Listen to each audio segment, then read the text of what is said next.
Pada sore hari, terdapat sosok 6 seorang sahabat, yaitu Alif, Adan, Aya, Cahya, Kiran, dan Rizal. Mereka berkumpul di sebuah kafe dengan suasana hati yang gembira dan ceria. Waktu berjalan cepat. Tak lama kemudian, salah satu dari mereka harus berpisah, dikarenakan ada suatu hal yang harus ia korbankan dan ia tinggalkan.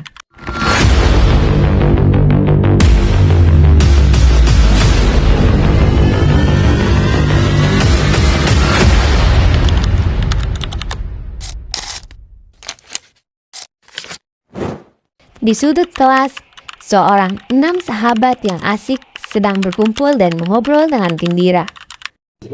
Besok gue mau berangkat ke Jogja dan rencananya gue mau kuliah di sana. Dan gue mau traktir lu pada besok sebelum gue berangkat di cafe itu. Yes, ditraktir. Udah lama kagak ditraktir. Traktir kapan ya? 3 bulan lalu apa? Serius guys nih? Serius dong, asli. Ya, nanti nggak asik dong kalau pada lu jauh. Ya, bakal lama banget dong kita nggak ketemu lu buat nongkrong-nongkrong lagi, Jal. Ya lumayan lama sih.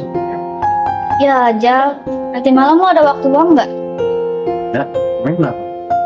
Sebelum lo berangkat ke Yogyakarta, lo bisa nggak temenin gue dulu ke taman yang bisa kita main? Bisa, nanti gue jemput ya. Pada malam hari, di taman, terangnya rembulan membuat suasana taman menjadi damai dan romantis. Keramaian lalu lalang tidak menjadi hal yang mengganggu pada percakapan Rizal dan Kiran. Jadi inget deh pas hari dimana lo kasih bunga sama puisi singkat lo itu, Zal. Itu pas banget gue baru pulang kerja kelompok, terus lo maksa gue buat diantar sama lo pulangnya. Jadi kangen deh gue. Lo tau gak sih, gue tuh balik malam sampai rumah itu gue langsung tidur dan gue bangun itu jam 2 siang. Kebiasaan banget sih lo, maksain sih. Ya, apa sih yang nggak buat lo?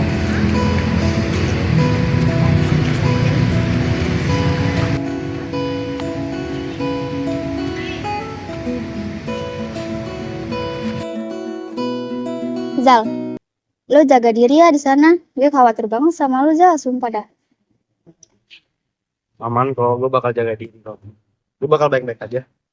Apaan sih, lo mah kebiasaan suka iya doang, menganggap enteng suatu hal banget. Apa ya? Gue anggap enteng. Itu dari nada bicara lo tuh. Ih, Gimana ya? Gue bakal baik-baik aja kok. Jadi nggak usah khawatir. gue mau kita janji. Janji apa ya? Jadi selama kita LDR, lo harus ngabarin gue, lo harus jaga perasaan lo. Pokoknya lo harus ingat janji itu. Awas aja kalau misalkan lo ingkar janji.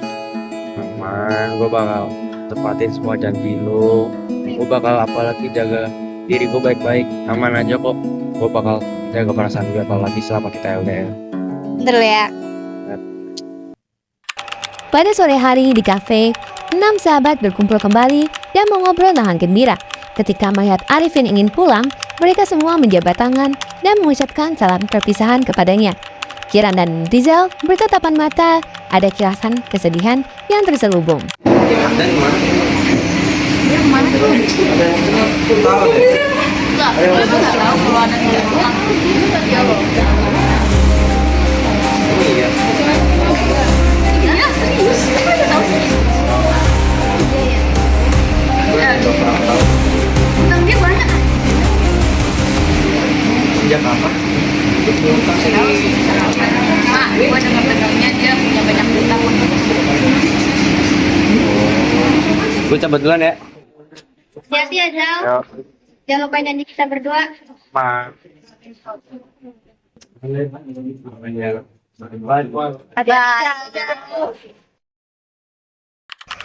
Pada sore hari, seorang anak perempuan berjalan sendirian di jalan yang sepi. Di bawah langit sore yang cerah, cahaya matahari hangat menyentuh kulitnya. Namun, hatinya tetap meliputi keraguan. Ia berbicara pelan pada dirinya, terjebak antara mengejar karir impiannya atau meneruskan usaha keluarga menunggu. Tak ada jawaban selain kesunyian yang menjadi saksi. Sementara, langkahnya terus maju, mencoba menemukan arah yang benar. Ayah, kasihin sekarang aku sukses, tapi Memangnya ibu bisa mengurus semua usaha kita sendiri? Sayang sekali kalau aku harus mundur. Kesempatan ini sudah sangat susah untuk aku dapatkan. Tapi, apakah aku egois jika aku harus meninggalkan mereka? Pada pagi hari di rumah Alif, ayah sedang sibuk membalas chat pacarnya. Ia tersenyum dengan ceria. Namun di sekitarnya, teman-teman lain seperti Adan dan Cahya, mereka terlihat saling bingung dan diam. Disitulah Alif mencoba memecah keheningan dengan candaan, tetapi tidak ada yang merespon. Ini kok diem-diem aja dah? Kayak kuburan aja. Ya lu, sibuk pacaran ya? Apaan sih, Lip? Iri banget, nggak punya pacar aja diem deh. Lu, kenapa? Sorry ya, gue lagi ngejar deadline dulu. Dan, lu kenapa? Nggak apa-apa. Ada mau diceritain? Nggak apa-apa. Oh.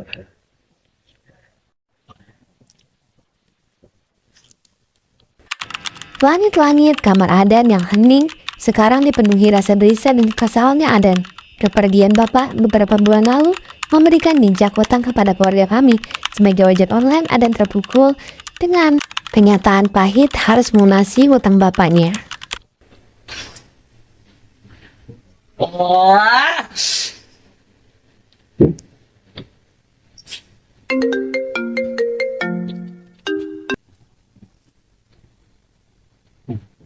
Halo, selamat malam, Mbak. Ya.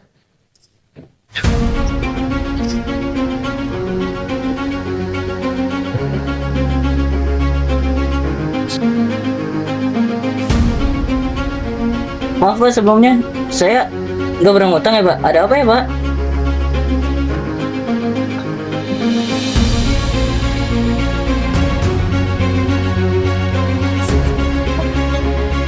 Mohon maaf, Pak, sebelumnya. Pak, mohon maaf sebelumnya, Pak. Pak. Siapa lagi? Apa? Pakainya. Bapak!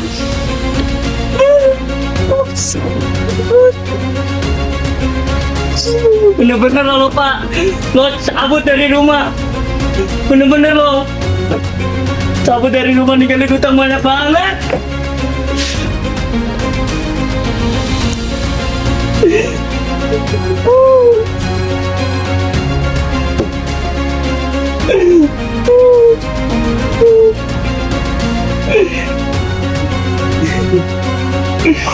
Gimana? Cuman ngojol doang. Utang sebanyak itu 50 juta kemarin. Ini siapa lagi?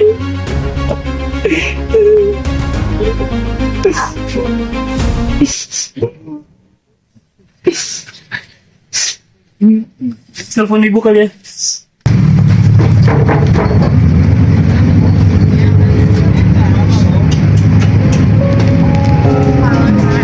Halo, assalamualaikum ibu. Ibu, aku mau nanya bu. Bapak ngutang berapa sih bu?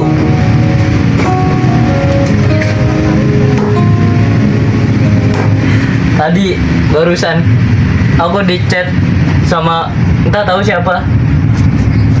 Barusan ada ternyata bapak ngutang lagi, nggak tahu nominal berapa. Kemarin udah 50 juta ibu. 50 juta aku yang nanggung semua. Jadi ngocol. Kapan mau kuliah ibu? Ibu minta maaf ya.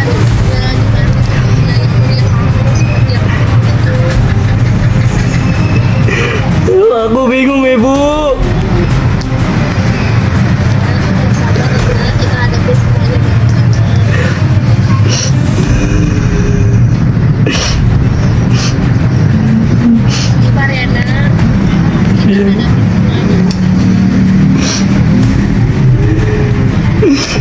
Gimana aku mau kuliah ibu? Aku mau kuliah. Teman-teman aku udah kuliah. Masa aku sendiri enggak?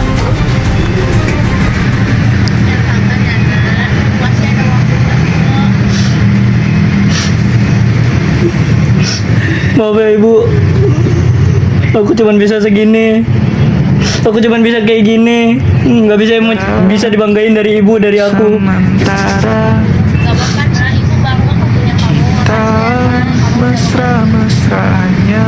Maaf ya ibu.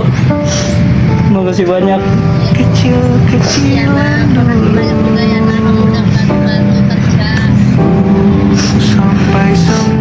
ibu. Pada siang hari, Kiran sedang duduk sendirian di sebuah tempat. Kiran mencoba menghubungi Rizal untuk menanyakan kabarnya di sana. Namun, pesannya tak kunjung dibalas.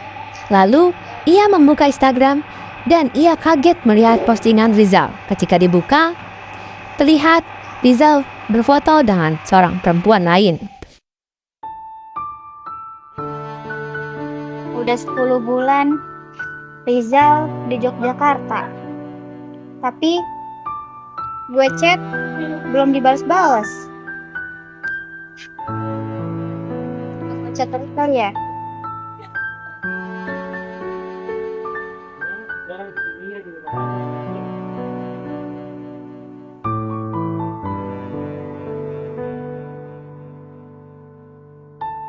Masih centang satu lagi. Mungkin lingkungan di sana tuh bener-bener merubah Rizal banget ya.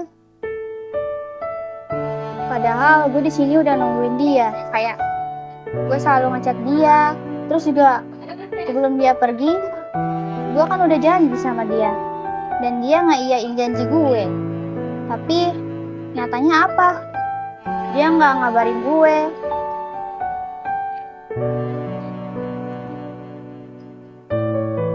Coba deh gue lihat sosmed nya. Kok dia masang SG ya? Kok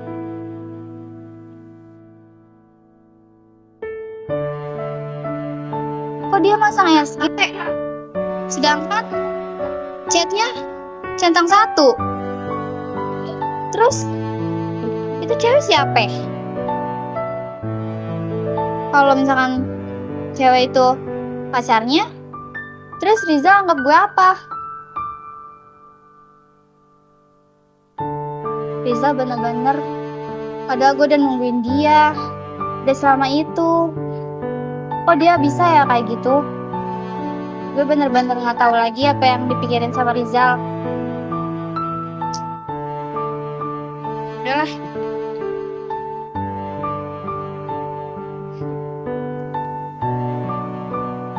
Saat malam hari tiba, 6 sahabat berkumpul kembali di sebuah tempat. Namun, suasananya terasa dingin dan tidak lagi sama seperti dulu. Mereka semua duduk berdekatan. Pada saat itu, Alif mencoba membuka percakapan tentang masalah yang terjadi satu sama lain di antara mereka. Satu persatu pun masalah mereka terungkap, dan mereka pun saling mendengarkan. Oh iya, gimana nih kabar kalian semua? Kita udah lama loh nggak nongkrong-nongkrong.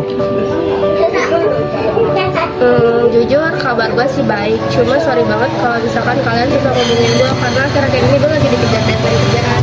Oh ya, lu gimana dah? Juga denger lu punya utang. Iya, bapak gua semenjak ninggalin ibu dan gua di rumah, gua beberapa hari lalu ditelepon sama debt collector dan dia nagih 50 juta. Kalian tahu sendiri, gua ngojol dan gua mau kuliah. Gua bingung harus gimana. Satu sisi gua harus kuliah, satu sisi gua harus bayar utang bapak gua. Jujur gua bingung. Gimana Kir, hubungan sama si Rizal tuh? Sekarang gimana tuh? Gimana nih? Coba deh tuh tanya tuh sama Rizal sendiri tuh. Lu kenapa sih suka ngungkit-ngungkit udah lalu? Apaan sih? Ya nggak apa-apa kali, orang kita juga nggak tahu penjelasannya gimana, ya lu jelasin aja gimana. Lu kan banyak berubah tuh semenjak lu di Yogyakarta. Berubah dari mana? Apa yang berubah dari gua? Coba. Gua masih sama kok yang dulu, Rizal yang dulu sama sekarang. Apaan? Orang gua chat lu nih, kita lagi LDR, lu nggak balas chat gue, ribut terus. Abis itu tiba-tiba gue buka IG nih, lihat akun lo. Apaan itu akun lo? Postingannya cewek, foto bareng, lagunya cinta-cintaan. Lu nganggep gue apa, Zal? Gue bukan cewek lo, gitu. Itu cuma teman doang, teman organisasi. Masa teman kayak gitu? Ya, namanya juga dia wakil gua ketuanya ya. foto bareng ya cuman hal biasa. Gue juga sama dia juga organisasi kok, kenapa lo sewot sih? Apaan sih, Cak? Gue nggak sewot sih. Lo harusnya pikirin perasaan dia. Lo kenapa kayak gini sekarang?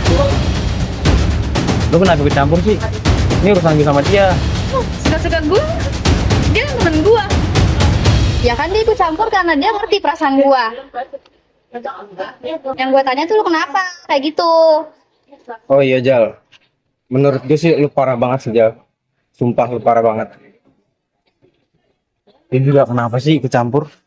Udahlah, urusan gue sama dia, lu gak usah ikut campur. Biar gue aja yang handle. Ya, kan gue cuman prihatin doang sama dia. Tahu, teman-teman lu juga pada tahu tuh gimana. Gak gue doang. Ya Jal, dengan persahabatan kita yang gue anggap sebagai keluarga kayak gini, gue nggak mau kita renggang Jal. Kondisi keluarga gue sekarang udah nggak enak Jal. Dengan apalagi ditambah yang kayak gini, gue nggak mau persahabatan kita yang udah gue anggap sebagai keluarga renggang Jal. Sekarang gini deh, lo jelasin apa masalah lo dan benar-benar lo transparan kepada kita. Gimana? Oke, gue izin buat ngurusin ya. Jujur, gue ada perasaan kecil, cuman kecil ke dia. Dan ya, gue tahu kok kalau misalnya dia juga suka sama gue. Dan gue juga sorry aja nih sama lo, Fir, kalau misalnya bikin perasaan lo jadi nggak enak. Dan mungkin apalagi cemburu, gue tahu gue salah, gue minta maaf. Ya kan? Lo tahu lo salah. Udah deh. Gue mau kita udahan. Tapi tetap berteman. Bener apa yang kata Adan bilang. Kita harus jaga pertemanan ini.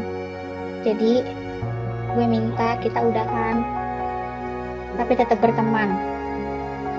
Mana lo setuju gak? Udah, kalau emang itu mau lo, ayo kita kembali aja kayak biasa teman. Ya udah. Udah ayo, fine. Dan pada saat itu, setelah 6 sahabat tersebut menyampaikan masalahnya masing-masing, mereka kembali pulang ke rumah dengan perasaan tenang dan bahagia.